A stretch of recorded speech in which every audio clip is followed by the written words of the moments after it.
Assalamualaikum warahmatullahi wabarakatuh. Alhamdulillahilladzi bi ni'matihi tatimmus shalihat. Asyhadu an la ilaha illallah wahdahu la syarika lah wa asyhadu anna Muhammadan 'abduhu wa rasuluhu la nabiyya ba'da. Para santri yang Ustaz cintai karena Allah Ta'ala dan Ustaz banggakan, hari ini pelajaran tajwid kita masih pembahasan yaitu tentang mabadi, ya, tentang mabadi permulaan atau pengenalan dalam istilah tajwid itu ada 10 yang kemarin sudah Ustaz sampaikan. Hari ini kita lanjutkan yaitu yang berikutnya al-istimdadi. Ya, al-istimdadu. Istimdad yaitu pesandaran-sandaran tajwid. Kepada siapa sandaran ini? Sanad, yaitu berkenaan dengan isnad atau sanad.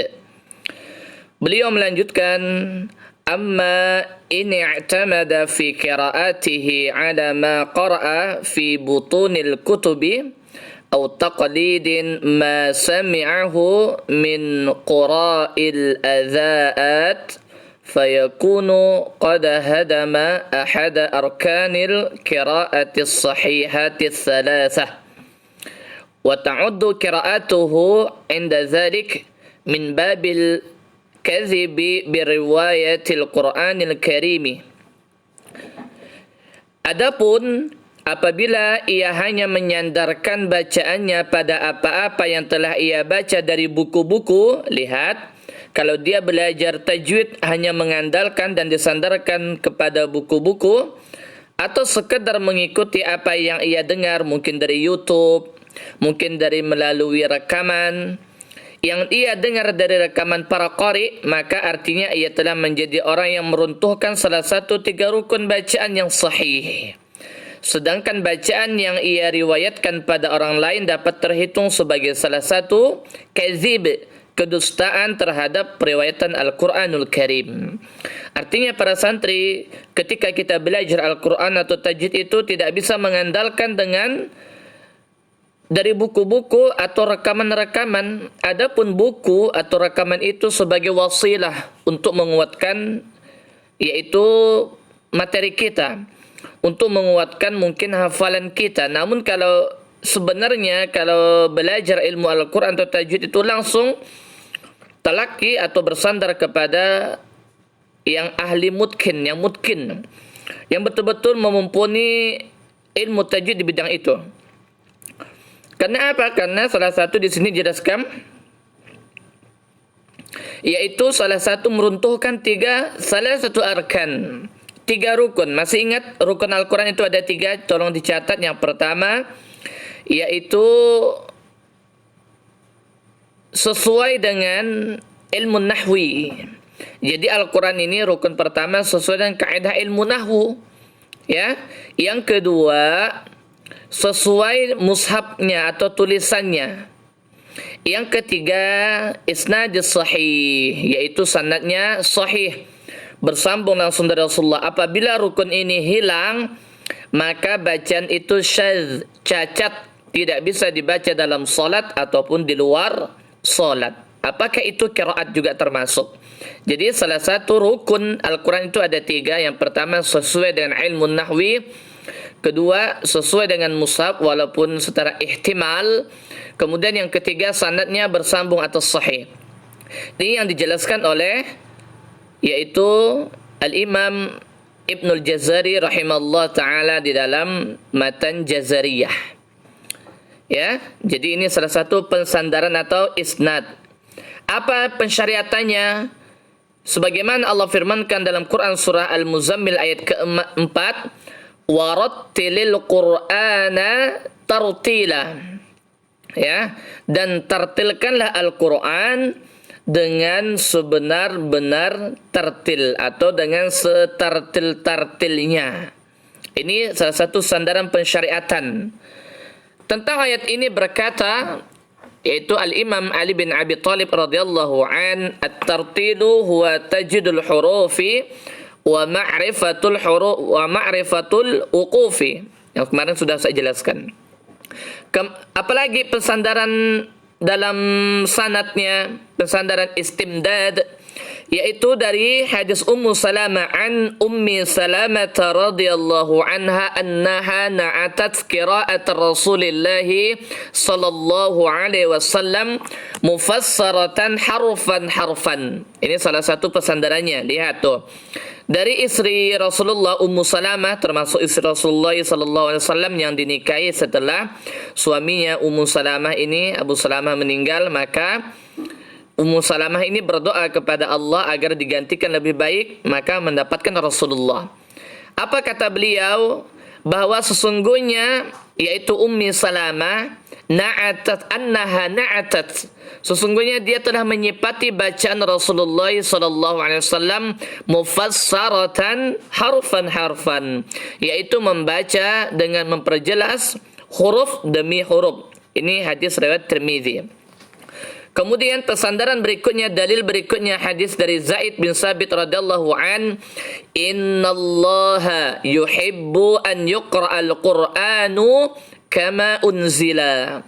Sesungguhnya Allah menyukai Al-Quran ini dibaca sebagaimana dahulu diturunkan. Lihat, di sini sesungguhnya Allah mencintai atau menyukai Al-Quran ini dibaca sebagaimana Al-Quran diturunkan. Maksudnya apa? Diturunkan yaitu dengan tajwid, ya, sebagaimana Al-Quran turun kepada Rasulullah sallallahu alaihi wasallam yang diajarkan langsung oleh Jibril alaihi salatu wassalam dengan huruf per huruf, ya. Naam. Kemudian dari hadis Huzaifah mengatakan, bacalah Al-Quran dengan dialek orang Arab dan suara-suara yang fasih, dan berhati-hatilah kalian dari dialeknya ahli kitab dan langgamnya orang-orang fasik. Walaupun hadis ini ada sedikit dhaif, tapi maknanya ini adalah makna yang bagus, makna yang benar, ya. Jadi bacalah Al-Quran dengan dialek orang-orang Arab dan suaranya orang-orang fasih.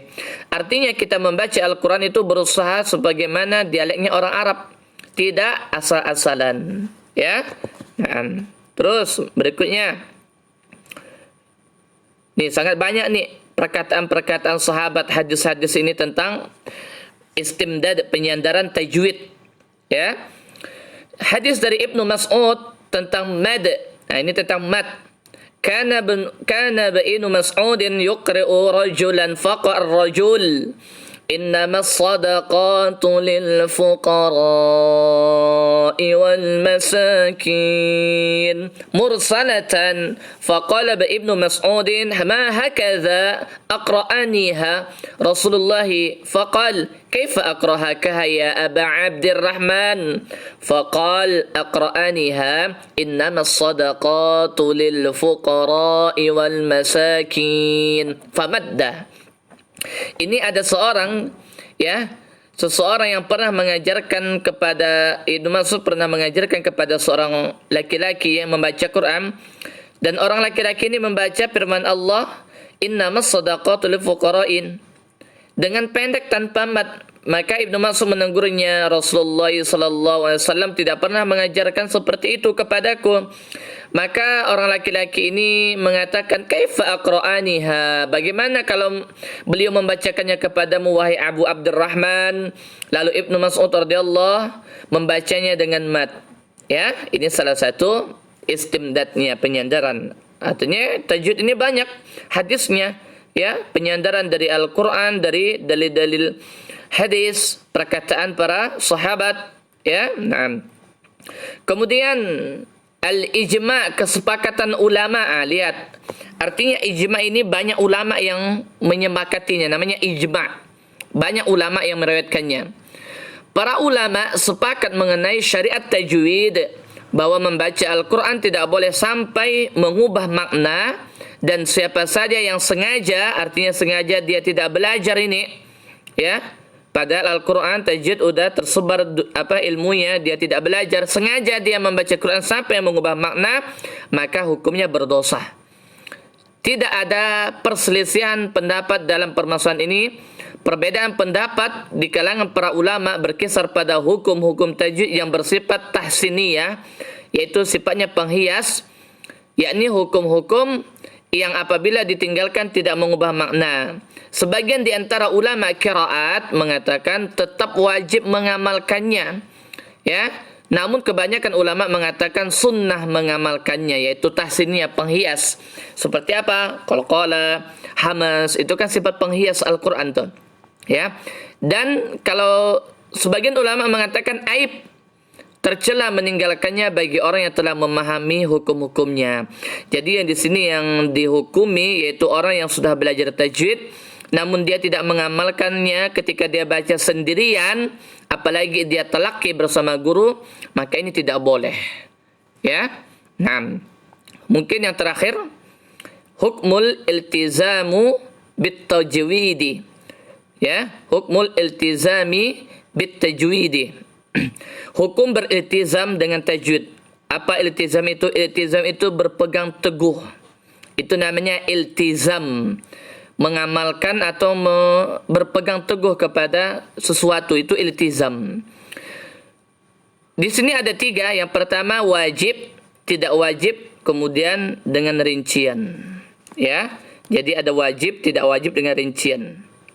Nah, adapun yang wajib beriltizam, coba lihat di situ tabel itu, yaitu dari sisi makhrijul huruf itu wajib semuanya, tidak ada perbedaan para ulama.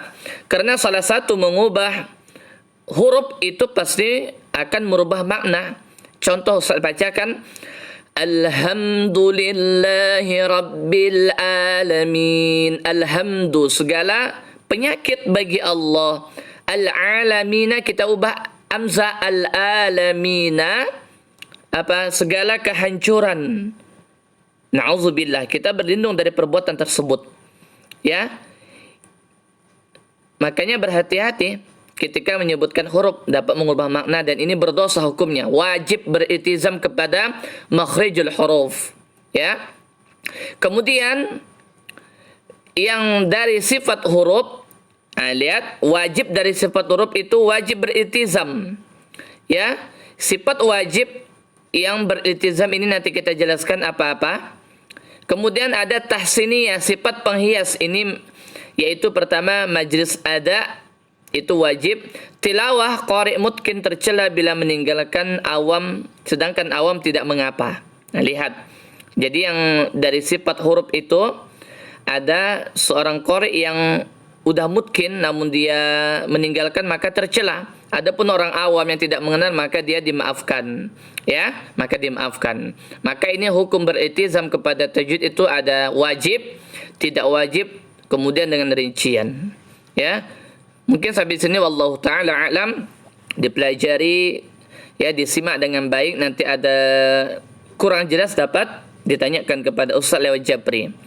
Aqulu qawli hadza astaghfirullah lakum innahu wal ghafurur rahim. Kita tutup dengan membaca doa kafaratul majlis.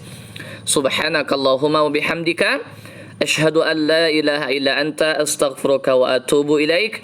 Assalamualaikum warahmatullahi wabarakatuh.